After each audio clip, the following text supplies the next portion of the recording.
지금부터는 이경민 변호사와 함께하겠습니다. 어서 오십시오. 안녕하세요. 재산 분할 액수 1조 3,800억 원. 바로 세기의 이혼, 최태원 SK그룹 회장과 노소영 아트센터 나비관장 간의 이혼 소송 이야기죠. 이 변호사님, 이 소송이 3라운드로 접어들었어요. 네, 맞습니다. 이제 대법원에 상고를 하게 되면 이게 4개월 내에 법령의 위반이 있는지 여부를 따져가지고 그 위반 사항이 있다라고 판단을 하게 되면 본격적인 심리로 나아가고요. 근데 그 위반 사항이 없다라고 판단이 되면 대법원에서 직권으로 이제 심리 불속행 기각을 할 수가 있습니다. 그렇게 해서 조기에 종결을 할 수가 있었는데 그게 이제 기간 자체가 11월 8일까지 보통 4개월 주어지거든요. 예. 근데 이제 그 기간을 넘어섰기 때문에 이제는 대법원에서도 이 사건을 들여다보고 이게 법적으로 어떤 부분이 문제가 있는지, 쟁점은 뭐가 있는지 이런 부분 따져보게 됐다. 이렇게 이해하시면 될 것 같습니다. 네, 앞선 1심에서는 최태원 회장이 완승, 2심에서는 노소영 관장이 역대 최대 규모의 재산 분할 판결을 받아내면서 결과가 완전히 뒤집혔었는데요. 두 사람의 발언 들어보시고 세기의 이혼 소송 3라운드 핵심 쟁점 짚어보겠습니다. 비록 잃어버린 시간과 가정이 되돌릴 수는 없겠지만 이 사건을 계기로 해서 가정의 가치와 사회 정의가 설 수 있는 그런 계기가 되었으면 하는 바람입니다. 개인적인 일로 국민들께 걱정과 심려를 끼쳐드린 점 사과드립니다. 네, 세기의 이혼 소송 3라운드 핵심 쟁점 3가지로 정리해봤습니다. 그 첫 번째, 최 회장이 보유한 SK그룹 주식이 재산 분할 대상에 포함되는지 여부입니다. 자, 이 부분은 하급심 때부터 가장 큰 쟁점으로 다뤄져 왔는데요. 이 변호사님, 대법에서는 어떻게 판단할까요? 일단은 뭐 1심에서는 SK 지분을 이제 특유 자산을 받습니다. 그래서 이제 재산 분할 대상으로 보지 않았고, 그 2심에서는 이제 이 부분에 대해서 SK 주식이 들어오면서 사실 이렇게 이제 어마어마한 액수가 됐거든요.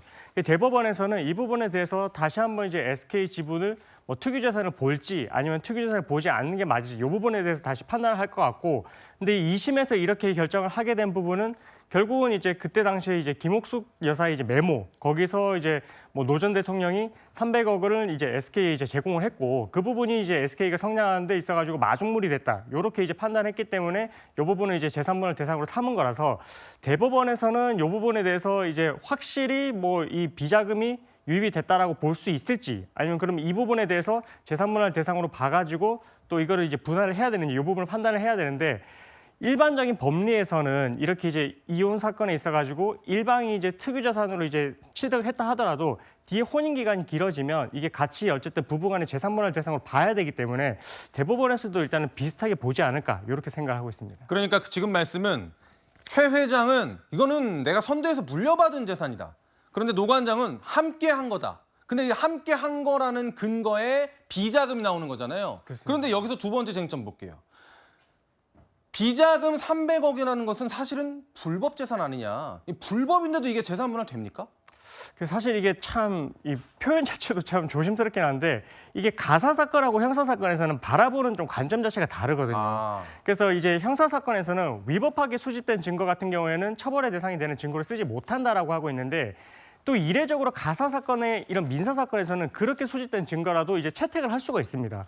그래서 신빙성을 따져볼 수가 있어가지고 이게 위법하게 이제 이게 어쨌든 이 비자금이라는 게 불법적인 그런 성격을 갖고 있다 하더라도 가사 사건의 한장에서 봤을 때는 어쨌든 노 전 대통령이 이렇게 지원을 해줬기 때문에 SK가 성장을 할 수 있었다라고 그렇게 판단을 하게 된다면, 이 부분에 있어서는 결국 이제 형사 사건에서 이제 불법적인 여부를 따져봐야 되는 부분이고, 근데 여기에 한장에서는 노 전 대통령의 기여가 결국 노 관장의 기여로도 볼 수가 있는 부분이라서, 그래서 이 부분에 있어서는 대법원에서도 어쨌든 뭐 이 SK가 성장하는 데 있어서 노 관장이 기여를 한 걸로 또 볼 여지가 있지 않나, 이렇게도 판단될 가능성이 있는 것 같습니다. 예. 네, 그 부분은 아직까지 이제 대법 판결을 봐야 된다는 말씀이신데, 여기서 눈여겨볼 마지막 쟁점, 바로 2심 재판부가 판결문을 경정했습니다. 판결문 수정한 건데요. 그 대법원에서도 결론을 내려야 하는 부분인데 이제 2심 재판부가 어떤 부분을 판결문 한 거죠?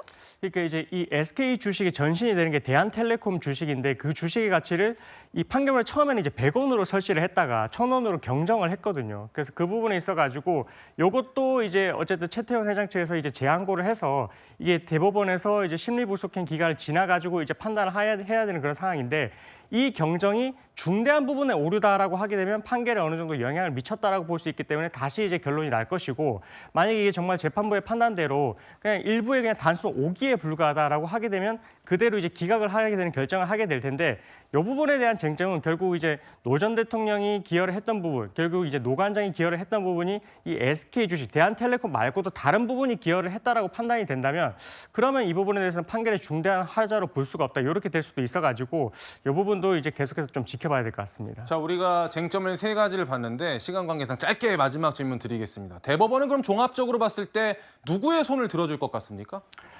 그래도 이제 이혼 사건의 법리로 봤을 때는 사실은 이제 최 회장 측보다는 노 관장 측에 어쨌든 손을 들어줄 가능성이 큽니다. 크긴 크고 근데 이제 재산분할의 그런 액수가 어느 정도 될지는 뭐 조금 이제 줄어들 여지는 있는데 그래도 이 사건에 있어서 결론에 있어서는 크게 달라지기는 좀 쉽지는 않지 않나 이렇게 조금 보고 있습니다. 알겠습니다. 세기의 이혼으로 불렸던 두 사람의 이혼 소송 1심부터 3심까지 계속 흥미진진한 것 같습니다. 저는 60초 후에 오겠습니다.